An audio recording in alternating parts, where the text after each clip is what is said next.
ఢిల్లీ శాసనసభ ఎన్నికల్లో నిజంగా బీజేపీ గెలిచిందా, లేకపోతే తొత్తడం జరిగిందా? ఇప్పుడు ఇది దేశమంతా హాట్ టాపిక్. అసలు ఆపు ఓడిపోయింది, బీజేపీ గెలిచిందంటేనే అందరికీ ఆశ్చర్యం కలిగింది. కానీ ఇప్పుడు ఓట్ల వివరాలన్నీ బయటకు వస్తున్న కొద్దీ విశ్లేషణలు మొదలైనవి. ఈ విశ్లేషణలు కొన్ని దిగ్భ్రాంతికరమైనటువంటి విషయాలను బట్టబయలు చేస్తున్నాయి. ఆపు ఓడిపోవడం కాదు, ఎన్నికల కమిషన్ సహకారంతోనే బీజేపీ నాయకత్వం చేసినటువంటి తొత్తడం ఫలితంగానే బీజేపీ గెలిచినట్టు ప్రకటించుకోగలిగింది అనేది ఇప్పుడు ప్రజలకు కలుగుతున్నటువంటి అనుమానం. ఎందువల్ల ఈ అనుమానం వస్తోంది? బీజేపీకి పోలైన మొత్తం ఓట్లు 43,23,110. ఆప్కు పోలైన మొత్తం ఓట్లు 41,33,898. అంటే మొత్తం ఢిల్లీ అసెంబ్లీ ఎన్నికల్లో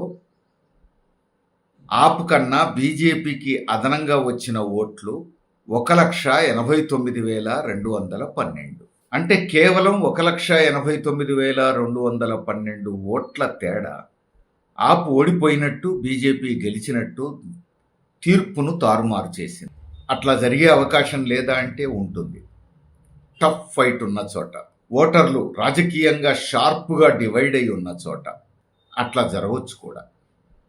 కానీ ఇప్పుడు ఢిల్లీ ఎన్నికల్లో అట్లా జరగలేదు అని చెప్పి అనుమానాలు స్పష్టంగా ముందుకు వస్తున్నాయి. కారణం ఏమిటి?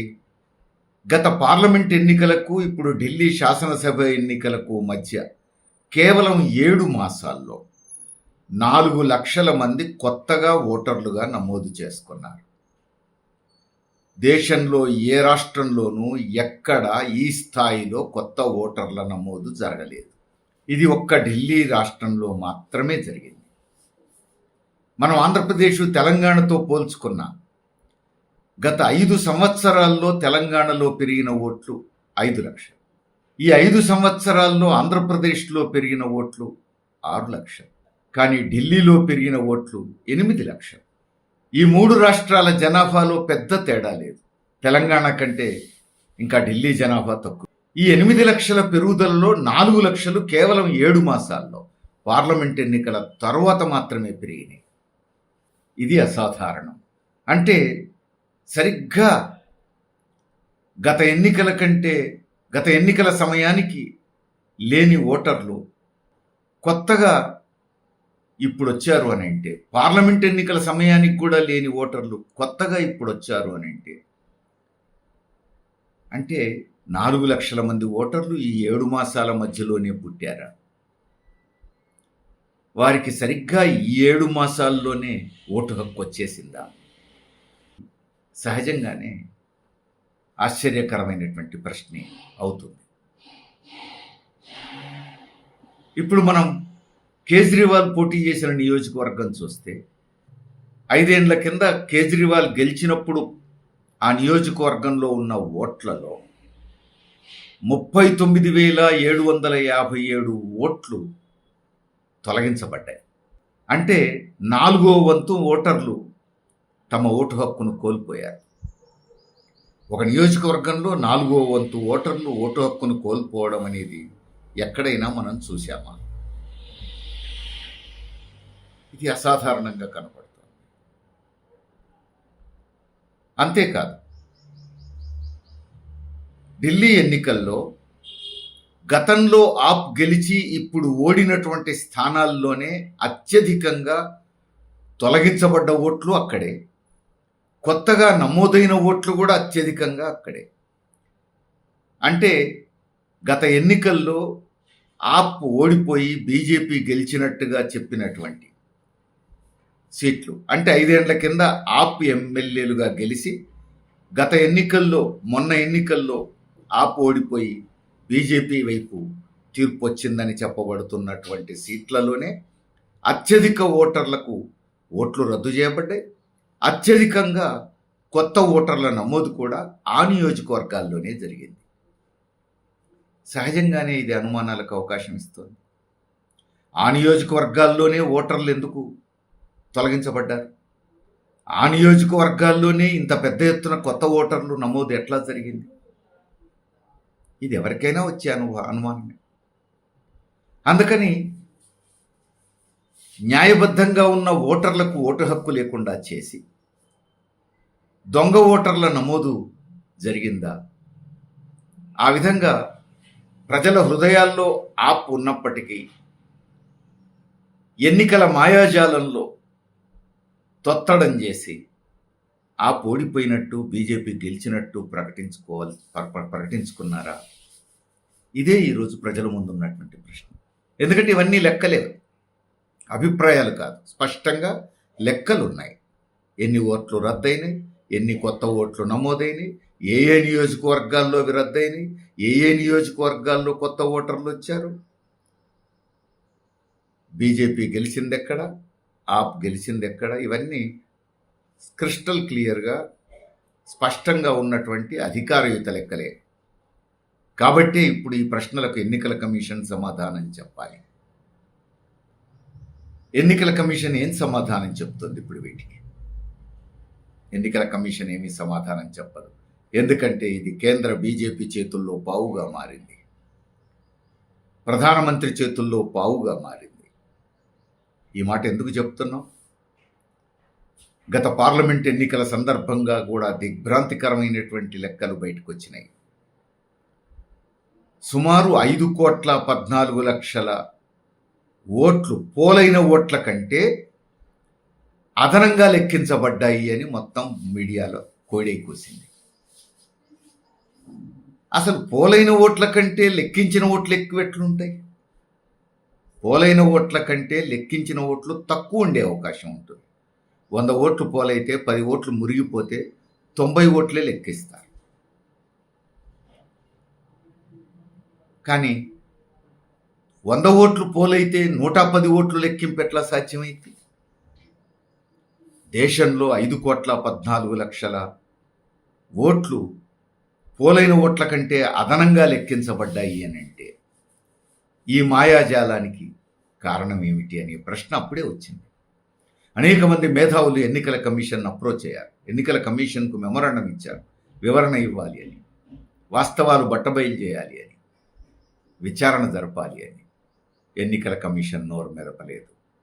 ఈవీఎంస్ లేకముందే పేపర్ బ్యాలెట్ మీద ఓటేసిన కాలంలోనే ఓటర్స్ పోలింగ్ శాతం, ఫైనల్ పోలింగ్ శాతం చెప్పడానికి 24 గంటలకు మించి పట్టేది కాదు. సాయంత్రం 5 గంటలకు అధికారయుతంగా పోలింగ్ పూర్తయ్యే సమయానికి ఎంత ఓటింగ్ జరిగిందో చెప్పేవాళ్ళు.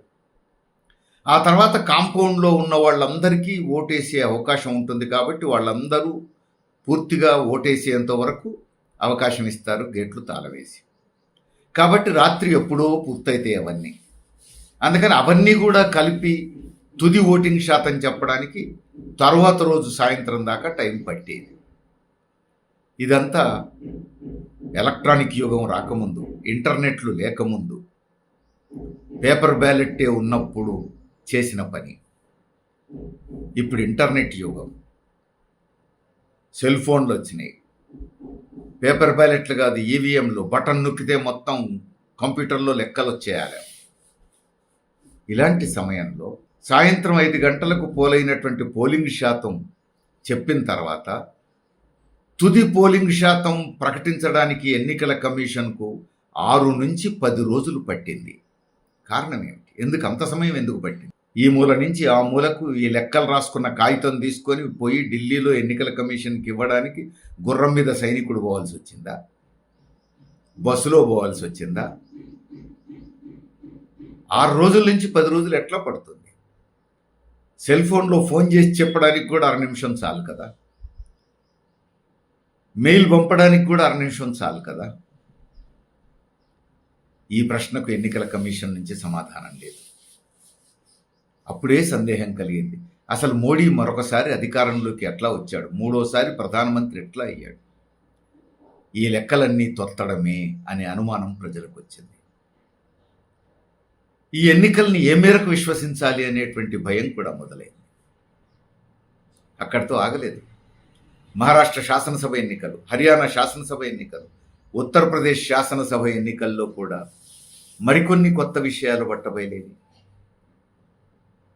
ఆశ్చర్యకరంగా ఎన్నికల చరిత్రలో, భారతదేశ చరిత్రలో ఎప్పుడూ లేని విధంగా సాయంత్రం 5 గంటలకు అఫీషియల్గా పోలింగ్ సమయం ముగిసిన తర్వాత కాంపౌండ్ లోపల ఉండి ఓటేసినటువంటి ఓట్ల శాతం చాలా ఎక్కువ ఉండటం. ఇది మహారాష్ట్ర, హర్యానా, ఉత్తరప్రదేశ్ శాసనసభ ఎన్నికల్లో ఈసారి బట్టబయలైంది. చరిత్రలో ఎప్పుడు లేనంతమంది సాయంత్రం 5 తర్వాత రాత్రి 12 గంటల లోపు ఓటేశారు. ఎట్లా సాధ్యమైంది? ఇన్నిసార్లు పార్లమెంట్ ఎన్నికలు, శాసనసభ ఎన్నికలు అనేక సార్లు జరిగిన ఈ దేశంలో ఎప్పుడూ లేని పర్సంటేజ్, ఎప్పుడు లేనంతమంది ఇప్పుడే సాయంత్రం 5 రాత్రి 12 మధ్యలో అందరూ పడుకున్న తర్వాత ఓట్లేసిన పరిస్థితి ఇప్పుడే కొత్తగా ఎందుకు వచ్చింది అంత ఎక్కువ? అంతేకాదు, ఇందులో ఇంకొక మతలబు ఉంది. ఏ ఏ స్థానాల్లో అయితే బీజేపీ గెలిచిందో ఆ స్థానాల్లోనే ఈ పోలింగ్ ఎక్కువ ఉంది. అంటే అర్ధరాత్రి పోలైన ఓట్లు ఎక్కువ ఉన్న చోటనే బీజేపీ గెలిచినట్టు తేలింది. అంటే ఆ ఓట్లు ఎక్కడి నుంచి వచ్చినాయి? నిజంగా కాంపౌండ్లో అంతమంది ఉన్నారా లోపల? డే అంతా ఓటేయకుండా అర్ధరాత్రి పోయి ఓటేసే వాళ్ళ సంఖ్య అంత ఎక్కువ ఎందుకు పెరిగింది? అది బీజేపీ గెలిచిన సీట్లలోనే ఎందుకు పెరిగింది? కాబట్టి అవన్నీ నిజమైన ఓట్ల, లేకపోతే రెగ్గింగా, దొంగ ఓట్ల? ఈ సందేహం ప్రజలందరికీ వచ్చింది. అది కూడా తేల్చొచ్చు చట్ట ప్రకారం పోతే. సీసీ ఫుటేజ్ మొత్తం ప్రతిపక్షాల ముందు, ఆల్ పార్టీస్ ముందు పెడితే అది కూడా తేలుతుంది నిజంగా అంతమంది లోపల ఉన్నారా లేదా అని. కానీ ఆ ఫుటేజీ చూపించట్లేరు. చూపించకపోగా రూల్స్ సవరించారు. ఆ ఫుటేజీని ఎవరికి చూపించాల్సిన అవసరం లేదు అని. ఎందుకు ఈ దాపరికం? ఎందుకు దాచిపెడుతున్నారు సమాచారాన్ని? అందుకని ఉత్తరప్రదేశ్, మహారాష్ట్ర, హర్యానాల్లో బీజేపీ గెలిచినటువంటి స్థానాల్లో ఈ లెక్కల తొత్తడం స్పష్టంగా కనబడతా ఉంది. పార్లమెంట్ ఎన్నికల్లో 5,14,00,000 ఓటర్లు ఓటేయని ఓట్లు లెక్కలోకి వచ్చినాయి. ఇవన్నీ చరిత్రలో ఎప్పుడూ మనం కన్నవి కాదు, విన్నవి కాదు. ఇప్పుడు ఢిల్లీ ఎన్నికల్లో మరో రకమైనటువంటి తొత్తడం జరిగినట్టు కనపడతా ఉంది. వీటికి అంతం లేదా? అంటే ప్రజల హృదయాలను గెలుచుకోలేనటువంటి స్థితిలో, మంచి పరిపాలన అందించి ప్రజల విశ్వాసం పొందగలిగే స్థితిలో లేనప్పుడు బీజేపీ ఎన్నికల ప్రాసెస్లో తొత్తడం చేసి ఎన్నికల కమిషన్ను తమ గుప్పిట్లో పెట్టుకొని తిమ్మిని బమ్మిని చేసి ఓడిన సీట్లు గెలిచినట్టుగా కూడా మార్చుకొని లేని మెజారిటీ తనకు ఉన్నట్టుగా వచ్చినట్టుగా చూపించగలుగుతోంది అనేది ఇప్పుడు ప్రజలకు వస్తున్న అనుమానం.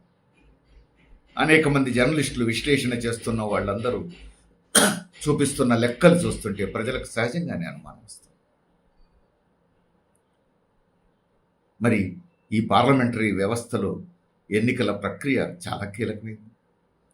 ఆ ఎన్నికల ప్రక్రియలోనే పారదర్శకత లేకపోతే, ఆ ఎన్నికల ప్రక్రియలోనే తొత్తడం జరిగిందనేటువంటి అనుమానాలు ప్రజలకు బలపడతా ఉంటే, ఒక ఎన్నికకు మరొక ఎన్నికకు మధ్య కొత్త కొత్త పద్ధతుల్లో తొత్తడాలు జరుగుతున్నట్టు తేలుతూ ఉంటే, ఆ ప్రజలకు అసలు ఈ ఎన్నికల వ్యవస్థ మీద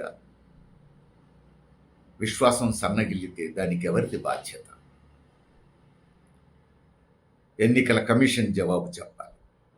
కేంద్ర ప్రభుత్వం సమాధానం చెప్పాలి. ఎన్నికల కమిషన్ మీద, కేంద్ర ప్రభుత్వం మీద ప్రజలు సమిష్టిగా ఒత్తిడి చేయాలి. ప్రభుత్వం మీద, ఎన్నికల కమిషన్ మీద ప్రజలు సమైక్యంగా కదిలి ఒత్తిడి చేయకపోతే, నిలదీయకపోతే ఈ ప్రజాస్వామ్యం మరింత భూటకంగా మారుతుంది. ఈ ఎన్నికల వ్యవస్థ మరింత తొత్తడం అయిపోద్ది. మోసపూరితమైనటువంటి ఎన్నికల పద్ధతిగా మారిపోతుంది. ప్రజాభిప్రాయానికి ఎన్నికల ఫలితాలకు సంబంధం లేకుండా పోతుంది. ప్రజాభిప్రాయానికి ఎన్నికల ఫలితాలకు సంబంధం లేనప్పుడు అది ప్రజా తీర్పు ఎట్లా అవుతుంది? ప్రజల తీర్పు ఒకటవుతుంది, ఎన్నికల ఫలితాలు మరొకటవుతాయి. అంటే ప్రజల తీర్పుకు భిన్నంగా ప్రజలు వద్దనుకున్న పార్టీ అధికారంలోకి వచ్చే అవకాశం ఏర్పడతా ఉంది. ఇంతకంటే అప్రజాస్వామికం మరొకటి ఉండదు. ప్రజాస్వామ్యం పేరుతో ప్రజలను మోసగించడంకి ఇది పరాకాష్ట. అందుకే భారతదేశ ప్రజలందరూ కదలాల్సినటువంటి సమయం, ఎన్నికల కమిషన్ను, మోడీ ప్రభుత్వాన్ని నిలదీయాల్సినటువంటి సమయం, భారతదేశంలో ప్రజాస్వామ్యాన్ని, ఎన్నికల ప్రక్రియను కాపాడుకోవాల్సినటువంటి సమయం.